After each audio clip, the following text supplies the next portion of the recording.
So guys, in my last tutorial video, I shared with us how I drafted a sleeveless blazer jacket pattern using my brown pattern paper, so which I actually used to cut out on my actual fabric. So in today's video, I'm going to be sharing with you how I joined my fabric together. So without wasting further time, let's get started. It's your girl, OJB Fashion Style. And by the way, if you're a returning subscriber, you're welcome. And if it's your first time here, kindly hit the subscribe button. We are so pleased to have you here. So to begin, I have the fabric for the back of our blazer jacket, which consists of the side back, the one that has the armhole, and the center back as well, which is what I just displayed. And then the other one is for the front, which consists of the side front and then also the center front. And on top of the center front is the collar.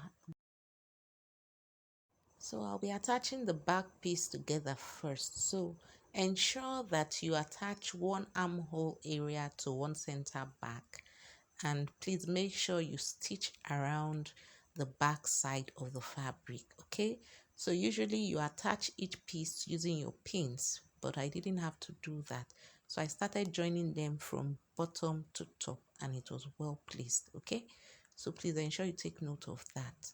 So now I've joined the fabric together. Now you can see it is now two pieces of fabric instead of four. So I attached one with the armhole to the center and attach the other one with the armhole to the center of the back. So what I'll simply do now is to join the middle of this back together. I usually start from the bottom if I'm not using my pins. So you can see me indicate with my finger the center of the back fabric. And this was what it looked like after I was done stitching it together. So we'll go ahead and repeat the same process for the front as well. So ensure you take note of how I'll be placing my fabric together before stitching. So now I'm simply going to be joining the side front to the center front, okay, which is the one that has an armhole and the one that has the lapel. Please take note of how I am placing it on top of each other, okay. So after I was done joining my front piece together, I forgot to show us what it looked like before placing it on top of the back fabric. So please pardon me for that.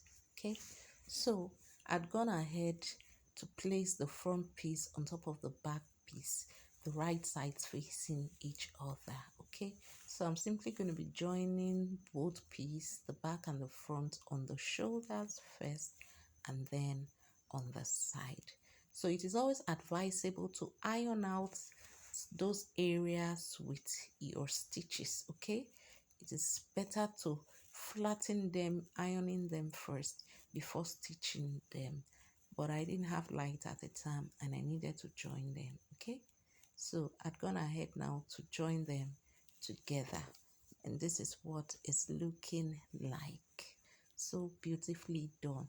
So the main fabric, okay, that is going to be displayed is already joined together.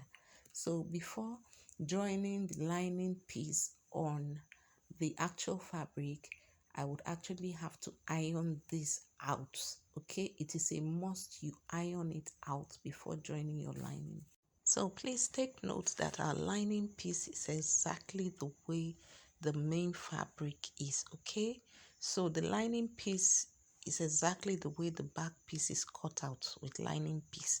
And then for the front side, the side front has lining, while the center front that has the gum stay is the main fabric, okay? Which is what I'm showing you now. Okay, you can see it's having the same fabric with the main side. All right. So for the collar, we're going to be drafting a simpler one. So as you can see, I went up by 4 inches and then the length will be 8 inches. Okay, the paper is actually in a fold. Please ensure you take note of that. Okay, so I also took it all the way down, and as you can see, I'm going in by 0.6 inches so as to get that slant shape, okay, before I cut out. So this I'll be using to cut on my actual fabric. And as you can see, I've done that, and then I've also attached my gum stay on it. So I'll go ahead now and attach it on my fabric or the actual jacket. So first I'll be getting the middle of this collar, okay? So take note that I cut out two collars, okay? So one is going to be attached to the main fabric while the other will be attached to the lining piece, which will be the inside of our blazer jacket, okay? So I simply made a notch on the middle of the collar and then attached it on my actual fabric. So that's basically it for the collar. You can see me making an indication on my fabric. So this portion I'm drafting out is going to be where I'll be placing my belt, okay? So pardon me if I'm using my free hand. I'm going to explain. The full length of that space you're seeing is 3 inches, and then it is 3 inches above the pocket area. So if you want to get the area for your belt, it depends on you. Mine was 3 inches above the pocket area, and then the width of the belt area is also 3 inches. So it's simple. You could do that using your tape to take the measurement. Okay, so I decided to use my free hand. And then this piece of fabric I just cut out now is what I'm going to be using as my belt hole. Okay, so I'm simply folding it before running my stitch. So I folded it on both sides and then folded it again at the middle and went ahead to run my stitches. Okay, so this I'll be cutting out by 5 inches so I can fold in and then attach on my actual jacket. Okay, so that's the length you can see there. So I'm going to be taking a measurement of about 5 inches because I'm also going to be folding the edges in before stitching it on my jacket. Okay, so the length you're seeing there is about 5 inches. So for this, I'll be needing just 3 strands, okay? And then I'll pick them one after the other and fold around the edges first, as you see me do now, and place on my fabric. So I'll be running stitch on one side and then on the other side. This I will repeat for all 3 portions where they are to be attached. So after I was done stitching it, this is what it's looking like, okay? So I'll simply go ahead and cut out a piece of fabric that I'll be using for my belt. So that aside, the next thing I'm going to be doing now is attaching my lining piece on my actual fabric. So I'm going to place it the right sides facing each other, and then I'll be starting from the collar. So after I was done stitching the collar, I'm going to be running stitches around the base of the jacket, okay? So please take note of this, that you do not close the sides, which is the area that has the lapel.